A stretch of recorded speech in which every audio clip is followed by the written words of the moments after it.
నమస్తే, welcome to our channel. నేను సౌజన్య. Delhi liquor scam కేసులో మనీ లాండరింగ్కి సంబంధించి కవిత గారు అరెస్ట్ అయిన సంగతి, తీహార్ జైలుకి వెళ్ళిన సంగతి మనందరికీ తెలిసిందే. ఆవిడ బెయిల్కి ట్రై చేస్తున్నారు. బట్ బెయిల్ రానివ్వకుండా ఉండడానికి ఈడీ అధికారులు కొన్ని ప్రూఫ్స్ అనేటువంటివి నేరుగా జడ్జికే చూపించాలనేటువంటి వార్త వినిపిస్తోంది. దీనికి సంబంధించి మనతో మాట్లాడడానికి, వారి విశేషాన్ని మనతో పంచుకోవడానికి ఈరోజు మనతో పాటు ఉన్నారు Jai Bharat party spokesperson Chiranjeevi Nayakar ఉన్నారు. వారితో మాట్లాడదాం.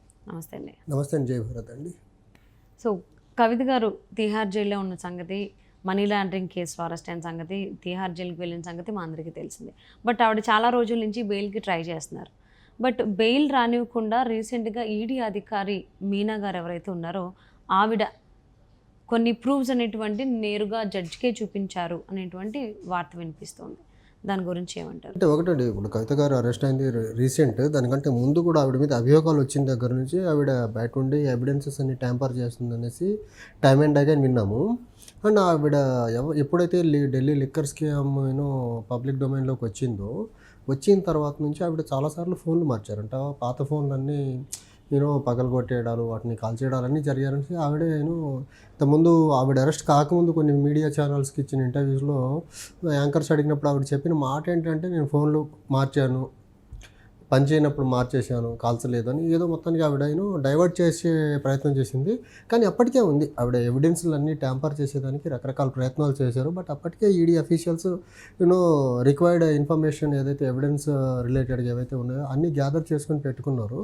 సో అన్నీ ఉండగానే అన్నీ పక్కా ఎవిడెన్సెస్ ఉండబట్టి ఆవిడ అరెస్ట్ అవ్వడం ఈజీ అయింది.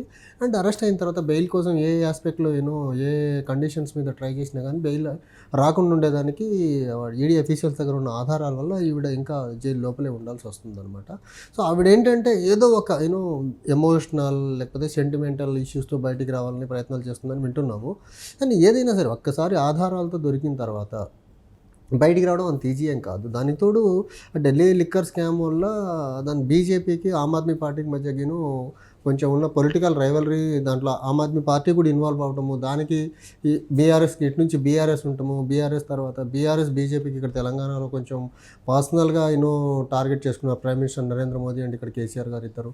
సో ఈ ఆస్పెక్ట్లు అన్నింటిలో చూసుకుంటే ఏంటంటే ఇంకా అఫీషియల్స్ ఎంత అవునన్నా ఎంత కాదనుకున్నా ఈడీ అనేది కొంచెం బీజేపీ అనుకూలంగా ఉంది కాబట్టి వాళ్ళకి అనుకూలమైన అఫీషియల్స్ అందరినీ ఎన్ఫోర్స్మెంట్ డిపార్ట్మెంట్లో వేసుకొని ఉన్నారు కాబట్టి వాళ్ళందరూ ఖచ్చితంగా బీజేపీకి నమ్మకంగానే పనిచేస్తారు.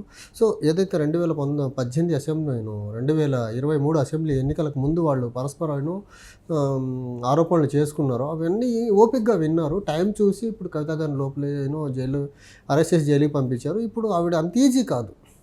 ఎందుకంటే అదే కేసులో అరెస్ట్ అయిన సిసోడియా గారు ఆల్మోస్ట్ దగ్గరగా కొన్ని నెలలుగా జైల్లో ఉన్నారు. తర్వాత ఢిల్లీ చీఫ్ మినిస్టర్ కేజ్రీవాల్ గారు అరెస్ట్ అయ్యారు.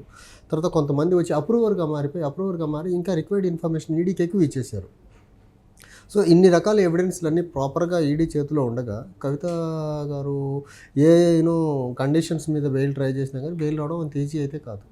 అంటే ఫస్ట్ ట్రై చేసినప్పుడు కూడా కొడుకు ఎగ్జామ్స్ ఉన్నాయి కాబట్టి నేను ఇంట్లో ఉండాలి, దగ్గర ఉండాలి అనేటువంటిది కూడా ఆవిడ చెప్పడం జరిగింది. సో ఇప్పుడు కూడా అదే దాని మీద ఆవిడ బెయిల్కి ట్రై చేస్తే, సో అంటే 19 సంవత్సరాలు ఉన్న కవిత కొడుకుకి అంత ఎగ్జామ్ ఫోబియా ఏం లేదు అని చెప్పేసి అని దానికి అంటే ఫోబియా ఉన్నట్టుగా ఎటువంటి ఆధారాలు లేవని కూడా ఈడీ అధికారి అరెస్ట్ అవుతున్న టైంలో వాళ్ళ అబ్బాయి అక్కడే ఉన్నారంట. ఆమెను చూసుకుని అతను మళ్ళీ స్పెయిన్కి బ్యాక్ అతను స్పెయిన్లో చదువుకుంటున్నాడు అనుకుంటా, అతను స్పెయిన్ బ్యాక్ వెళ్ళిపోయాడు అనేసి వార్తా కథనాలు అయితే వచ్చాయి.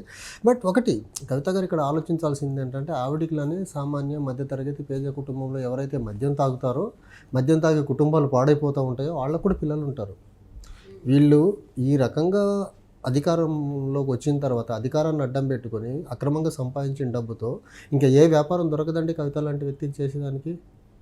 ఈ రకమైన మద్యం వ్యాపారంలో దగ్గర కొన్ని వేల కుటుంబాలని పేదరికంలోకి నెట్టేసి కొన్ని వేల కుటుంబాల్లో పిల్లలకి సరైన తిండి అందక వాళ్ళ ఇంట్లో పేరెంట్స్ పర్టికులర్లీ తండ్రి తాగుబోతోడు అవటం వల్ల పిల్లల కేర్ సరిగ్గా లేక తల్లి ఒక్కతే ఎంతని కష్టపడుతూ ఉంటుంది. కొన్ని కుటుంబాలు ఉంటాయి, తల్లి సంపాదించి తీసుకొచ్చిన డబ్బు కూడా వాళ్ళ హస్బెండ్స్ తాగేసి ఇంట్లో కనీస నిత్యావసరాలు తీర్చలేని పరిస్థితిలో ఉంటారు. అలాంటి బిజినెస్లో దిగాలను ఒక లేడీగా కవిత గారికి అనిపించడం చాలా శోచనీయం. దిగిన తర్వాత స్కామ్లో ఇరుక్కోవడం రెండో పెద్ద దరిద్రం. దానికి తోడు దొరికిన తర్వాత ఇంకా బెయిల్ అంటే ఏంటి? వీళ్ళ వల్ల, ఈ మద్యం పాలసీ వల్ల, ఈ మద్యం వ్యాపారం వల్ల ఎన్ని వేల కుటుంబాలు రోడ్డున పడి ఉంటాయి. అది కవిత గారు ఆలోచించాలి కదా కొంచెం.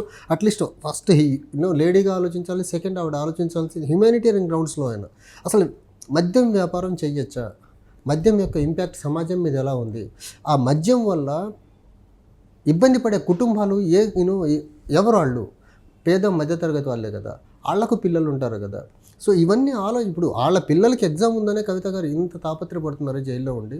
అన్ని ఫెసిలిటీస్ అద్భుతంగా ఉండి కూడా కేర్ టేకర్స్ ఉంటారు, వాళ్ళకి ఏ లగ్జరీకి వాళ్ళకి లోటు ఉండదు. వాళ్ళ పిల్లల ఎగ్జామ్ కోసమే ఇంత తాపత్రయపడుతుంది ఆవిడ లోపల కూర్చొని. అదే పేద కుటుంబంలో ఉండే పిల్లల పరిస్థితి, వాళ్ళకి తిండి దొరకదు. మీరేమో మీ పిల్లల ఎగ్జామ్ గురించి ఆలోచిస్తున్నారు. అదే ఈ డైలీ డ్రింక్ చేసే వాళ్ళు ఎవరైతే ఉంటారో వాళ్ళ పిల్లలకు తిండి దొరక ఎంత ఇబ్బంది పడుతూ ఉంటారు. మీరు సమాజాన్ని ఈ రకమైన కండిషన్లో నెట్టే బిజినెస్ చేయాల్సిన నెసిటీ ఏముంది? అంతేకాకుండా కవిత గారు ఎవరైతే సాక్ష్యం చెప్పడానికి అప్రూవర్గా మారినటువంటి వాళ్ళు ఉన్నారో వాళ్ళని కూడా ప్రభావితం చేశారు అనే దానికి సంబంధించి కూడా ఈడీ అధికారి భానుప్రియ మీనా అదేనండి. అందులో ఆ కేసులో కొంతమంది అరెస్ట్ అయ్యి బయటకు వచ్చిన్నారు బెయిల్ మీద. వాళ్ళందరూ కొంతమంది అప్రూవర్గా మారి ఏదైతే కీ ఇన్ఫర్మేషన్ ఉందో వాళ్ళందరూ ఈడీ చేతిలో పెట్టారు. పెట్టిన తర్వాత కూడా వీళ్ళు ఇక్కడ అధికారంలో ఉండి మేము ఏం చేయలేదు, ఉంటే అరెస్ట్ చేయొచ్చు కదా అనేసి వీళ్ళు చేయని వాళ్ళ లెక్క. ఆల్రెడీ వీళ్ళు తప్పు చేశారు, ఆల్రెడీ క్లియర్గా కనిపిస్తూ ఉంది. తర్వాత ఇంకోటి కొంతమంది ఆ కేసులో బెయిల్ మీద బయటకు వచ్చి అప్రూవర్గా మరి ఇన్ఫర్మేషన్ అడిషనల్గా ఈడీకి ఇచ్చేశారు.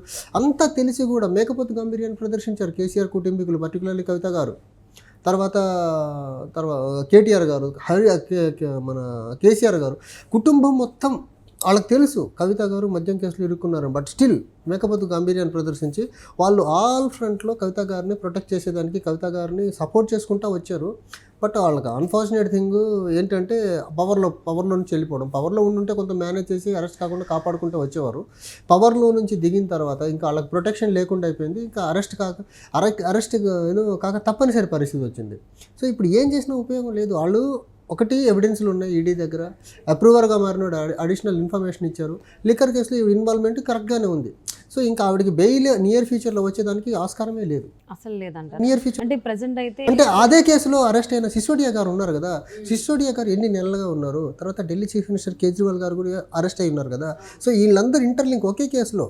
సిసోడియా గారికి అన్ని నెలలుగా రాని బెయిలు నిన్నగాక మొన్న అరెస్ట్ అయిన కవిత గారికి వస్తుందంటే కొంచెం కష్టసాధ్యమే అనుకోవాలి. ఓకే, అంటే శరత్చంద్ర గారు కూడా ఈ లిక్కర్ కేసుకు సంబంధించి అరెస్ట్ అవ్వడం, ఆయన కూడా బయటికి రావడం జరిగింది.